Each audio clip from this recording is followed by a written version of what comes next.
Nos inquiétudes sont vives sur le budget de transport. Pourquoi? Parce que l'épargne brute de ce budget progresserait d'1,5 million d'euros à peu près. Mais si on déduit les effets mécaniques des reprises d'excédents, en fait, c'est une baisse d'1,5 million d'euros qui s'opère de cette épargne brute.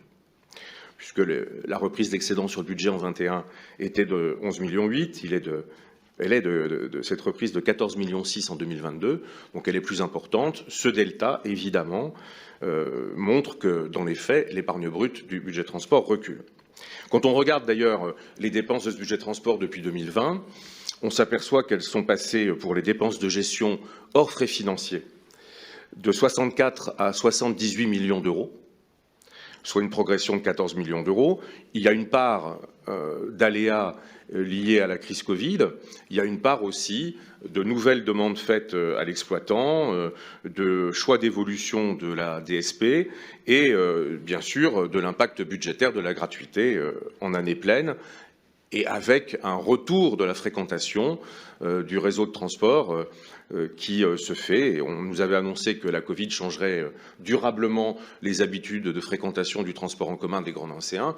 On voit finalement qu'il n'en est peut-être ou même probablement rien. Je dis ça pourquoi? Parce que si on retranche la reprise d'excédents, ça veut dire qu'en fait, le budget transport est juste, si je puis dire.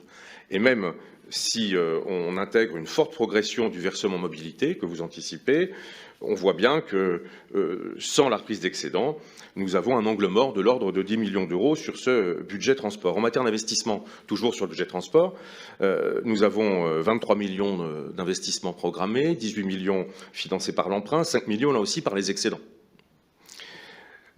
Nous avons entendu parler d'un plan métropolitain des mobilités, mobilisant près de 530 millions d'euros. C'est 80 à 100 millions d'euros de plus d'ailleurs que le projet de tram sur lequel des économies devaient être faites. Bref, il y a des incertitudes évidentes sur l'évolution financière du programme de mobilité.